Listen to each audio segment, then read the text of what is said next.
رسول اکرم صلی اللہ علیہ وآلہ وسلم نے دعوت اللہ کا دائرہ وسیع کرنے کا عزم فرمایا تو عرب و عجم کے بادشاہوں کی طرف 8 خطوط لکھے اور انہیں اسلام قبول کرنے کی دعوت دی۔ جن سربراہوں کو خطوط لکھے ان میں سمامہ بن اسال کا نام بھی آتا ہے۔ بلا شبہ سمامہ بن اسال کا شمار زمانہ جاہلیت کے عربی بادشاہوں میں ہوتا ہے اور یہ قبیلہ بنو حنیفہ کے قابل رشک سردار تھے اور امامہ کے ایسے ہر دل عزیز سربراہ تھے جس کی کبھی بھی حکم عدولی نہ ہوتی تھی۔ زمانہ جاہلیت میں سمامہ کو جب نبی اکرم صلی اللہ علیہ وآلہ وسلم کا خط ملا تو اس نے بڑی حقارت سے دیکھا۔ اس کی ستوت و نخوت نے اسے گھنونا جرم کرنے پر آمادہ کیا۔ حق بات سننے کے لیے اس کے کان بہرے ہو گئے۔ پھر اس پر یہ جنون طاری ہو گیا کہ وہ رسول اللہ صلی اللہ علیہ وآلہ وسلم کو نعوذ باللہ قتل کر دے اور آپ کے مشن کو ناکام بنا دے، لیکن وہ اپنے اس منصوبے کو پایا تکمیل تک پہنچانے کے لیے مناسب موقع کی تلاش میں رہا۔ ایک دفعہ اسے موقع ملا، وہ دبے پاؤں حضور اکرم صلی اللہ علیہ وآلہ وسلم کے پیچھے سے وار کرنے ہی والا تھا، لیکن اس کے چچا نے اس کا ہاتھ روک دیا۔ اس طرح آپ اللہ تعالیٰ کے فضل و کرم سے دشمن کے شر سے محفوظ رہے۔ سمامہ نے رسول اللہ صلی اللہ علیہ وآلہ وسلم سے تو اپنا ہاتھ روک لیا، لیکن آپ کے صحابہ اکرام کو نقصان پہنچانے کے لیے کسی مناسب موقع کی تلاش میں رہا۔ ایک دفعہ ایسے ہوا کہ بہت سے صحابہ اکرام کا محاصرہ کر کے ان کو قتل کر دیا گیا۔ یہ ہولناک خبر سن کر نبی اکرم صلی اللہ علیہ وآلہ وسلم نے اعلان فرمایا کہ سمامہ کہیں بھی ملے اسے قتل کر دیا جائے۔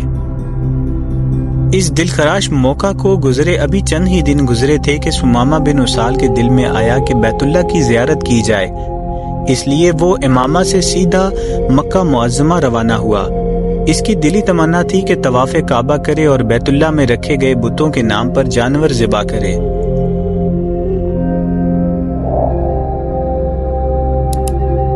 جناب سمامہ مدینہ منورہ کے قریب ابھی راستہ میں ہی تھے کہ ان کے ساتھ اچانک ایک ایسا حادثہ پیش آیا جو ان کے وہم و گمان میں بھی نہ تھا۔ ہوا یہ کہ رسول اللہ صلی اللہ علیہ وآلہ وسلم کا ترتیب دیا ہوا مجاہدین اسلام کا ایک گروہ مدینہ منورہ کی نگرانی پر مامور تھا۔ مبادا کہ کوئی مدینہ منورہ پر رات کے وقت اچانک سے حملہ نہ کر دے، مجاہدین کا یہ گروہ گشت کر رہا تھا کہ انہوں نے راستے میں جاتے ہوئے جناب سمامہ کو گرفتار کر لیا، لیکن انہیں معلوم نہ تھا کہ یہ شخص کون ہے۔ وہ انہیں پکڑ کر مدینہ منورہ لے آئے اور مسجد نبوی کے ستون کے ساتھ باندھ دیا۔ مجاہدین نے سوچا کہ نبی اکرم صلی اللہ علیہ وآلہ وسلم قیدی کو دیکھ لیں اور اس کے متعلق جو حکم فرمائیں گے اس کی تعمیل کی جائے گی۔ نبی اکرم صلی اللہ علیہ وآلہ وسلم جب مسجد نبوی میں تشریف لائے، آپ نے دیکھا کہ سمامہ بن اسال مسجد کے ایک ستون کے ساتھ بندھا ہوا ہے۔ اسے اس حالت میں دیکھ کر آپ نے ارشاد فرمایا، کیا جانتے ہو کہ تم نے کسے گرفتار کیا ہے؟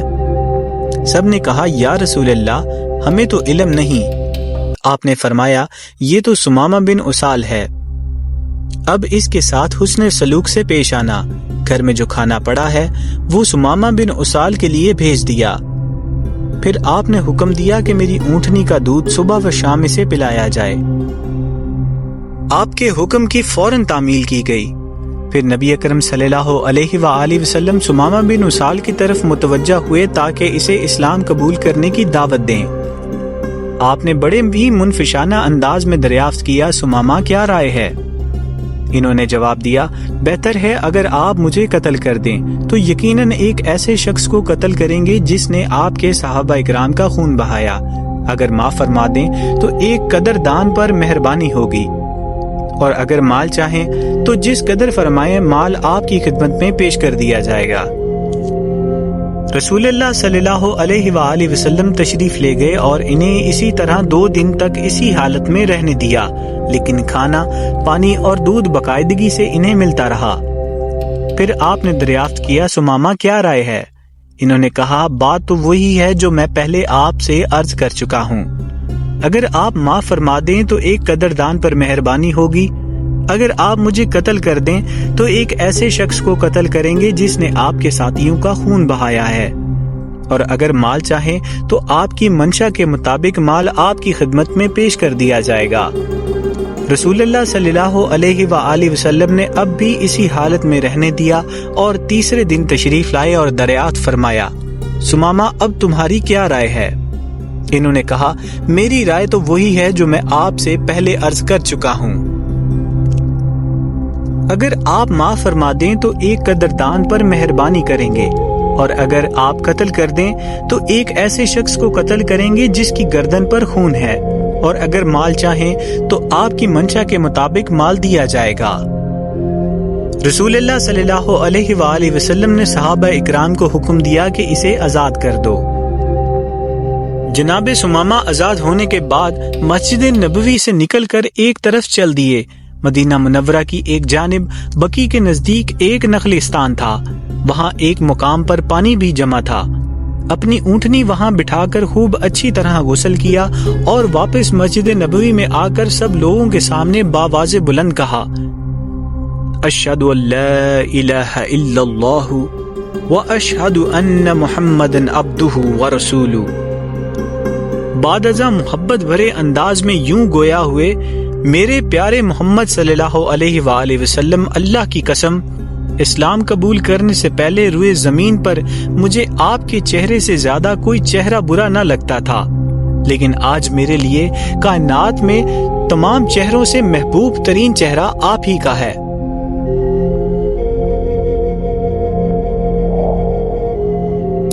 اللہ کی قسم، آج سے پہلے آپ کا یہ شہر دنیا کے تمام شہروں سے زیادہ برا معلوم ہوتا تھا، اور آج یہ مجھے تمام شہروں سے زیادہ محبوب دکھائی دیتا ہے۔ پھر اس کے بعد درد بھرے لہجے میں عرض کیا، یا رسول اللہ، مجھے انتہائی افسوس ہے کہ میں نے آپ کے صحابہ کا بے دردی سے قتل کر دیا، بھلا میرے اس جرم کا مداوع کیسے ہوگا؟ ثمامہ، آپ گھبرائیں نہیں، اسلام پہلے سب گناہوں کو مٹا دیتا ہے، اور آپ نے اس خیر و برکت کی بشارت دی جو اللہ سبحانہ و تعالیٰ نے اسلام قبول کرنے کی بدولت اس کے نصیب میں لکھ دی۔ یہ سن کر جناب ثمامہ کا چہرہ خوشی سے ٹمٹما اٹھا اور یوں کہنے لگے کہ اللہ کی قسم، میں نے اپنے زمانہ جاہلیت میں جس قدر مسلمانوں کو قتل کیا ہے، اس سے 2 گنا زیادہ مشرکین کا جینا دوبر کروں گا۔ اب میری جان، میری تلوار اور جو کچھ بھی میرے پاس ہے، سب کچھ آپ کی اور آپ کے دین کی خدمت کے لیے وقف ہے۔ پھر عرض لی، یا رسول اللہ، مجھے اجازت ہو تو میں عمرہ ادا کر آؤں۔ نبی اکرم صلی اللہ علیہ وآلہ وسلم نے ارشاد فرمایا، عمرہ ضرور ادا کریں، لیکن اسلامی تعلیمات کی روشنی میں، اور آپ نے انہیں عمرہ ادا کرنے کا طریقہ بھی سمجھا دیا۔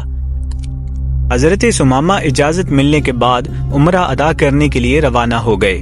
مکہ معظمہ پہنچ کر آپ نے باواز بلند یہ کلمات کہنا شروع کر دیے، لبیک اللہم لبیک، لبیک لا شریک لک لبیک، ان الحمد والنعمت لک والملک لا شریک لک۔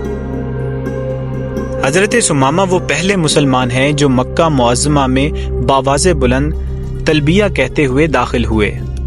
قریش نے اونچی الفاظ میں جب یہ کلمات سنے تو ان کے غصے کی کوئی انتہا نہ رہی۔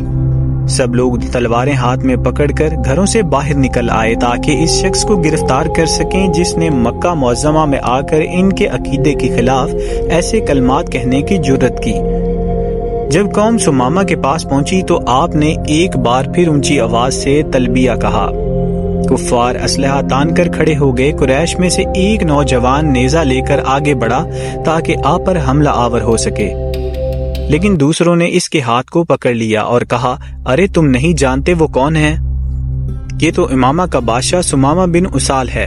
باخدا تم نے اگر اسے کوئی تکلیف دی تو اس کی قوم ہماری اقتصادی امداد بر کر دے گی اور ہم بھوکے مر جائیں گے۔ قوم نے یہ سن کر اپنی تلواریں نیام میں ڈال لیں اور حضرت ثمامہ سے گفتگو کرنے لگے۔ کہنے لگے، ثمامہ تجھے کیا ہو گیا ہے؟ کیا تم بے دین ہو چکے ہو؟ کیا تم نے اپنے آباء و اجداد کے دین کو چھوڑ دیا ہے؟ آپ نے فرمایا، میں بے دین نہیں ہوا بلکہ میں تو عمدہ دین کو اختیار کر چکا ہوں، اور فرمایا، رب کعبہ کی قسم، اب اس سرزمین نجد میں اس وقت تک تمہارے لیے گندم کا ایک دانہ بھی نہیں آئے گا جب تک تم میرے پیارے محمد صلی اللہ علیہ وآلہ وسلم کی اطاعت اختیار نہ کر لو۔ حضرت سمامہ بن اسال نے قریش کے سامنے بالکل اس طرح عمرہ ادا کیا جس طرح رسول اللہ صلی اللہ علیہ وآلہ وسلم نے انہیں تعلیم دی تھی۔ عمرہ ادا کرنے کے بعد اللہ کی راہ میں ایک جانور قربان کیا اور اپنے ملک کی طرف روانہ ہو گئے۔ وہاں پہنچ کر سب سے پہلے یہی حکم صادر کیا کہ قریش کی اقتصادی امداد بند کر دی جائے، اور آپ کے حکم کی تعمیل کرتے ہوئے قوم نے اہل مکہ کی اقتصادی امداد روک دی۔ حضرت سمامہ بن اسال کے اس حکم کے بعد قریش کا عرصہ حیات تنگ ہو گیا، مہنگائی بڑھ گئی، بھوک عام ہو گئی، مصائب و مشکلات میں دن بدن اضافہ ہونے لگا، یہاں تک کہ انہیں اس بات کا اندیشہ لاحق ہو گیا کہ وہ اور ان کے بچے بھوک سے ہلاک ہو جائیں گے۔ اس نازک ترین موقع پر انہوں نے رسول اللہ صلی اللہ علیہ وآلہ وسلم کی طرف ایک خط میں لکھا جس میں یہ تحریر تھا: ہمارا تو خیال تھا کہ آپ صلہ رحمی فرمائیں گے اور دوسروں کو بھی اس کی تلقین کریں گے، لیکن آپ نے تو قطع رحمی کی ایک مثال قائم کر دی، ہمارے آباء و اجداد کو تہکا تیگ کیا اور ہماری اولاد کو بھوکا مار دیا۔ آپ کی اطلاع کے لیے عرض ہے کہ سمامہ بن اسال نے ہماری اقتصادی امداد بند کر دی ہے، ذرائع کرم اسے حکم دیں کہ وہ ہماری اقتصادی امداد بحال کر دے اور اشیاء ہمیں بھیجنا شروع کر دے۔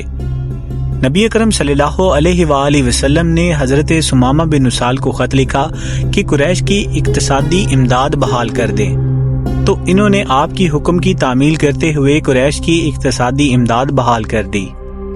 حضرت سمامہ بن اسال زندگی بھر اپنے دین اور نبی اکرم صلی اللہ علیہ وآلہ وسلم کے ساتھ وفادار رہے۔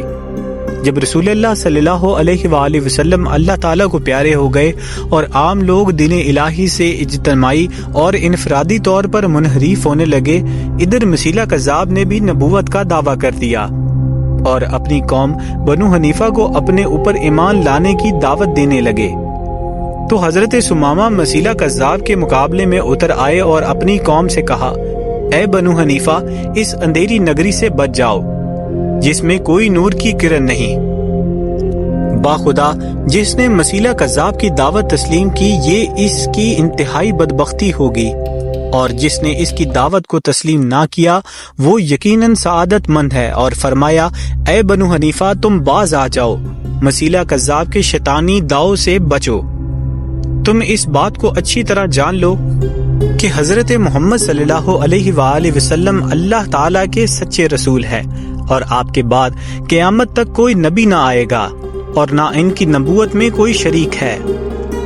اس کے بعد سمامہ بن اسال نے اپنی قوم کے ان لوگوں کو جمع کیا جو اسلام پر مضبوطی سے قائم تھے اور مرتدین کے خلاف جد و جہد اور روئے زمین پر اللہ تعالیٰ کے لیے میدان میں اتر آئے۔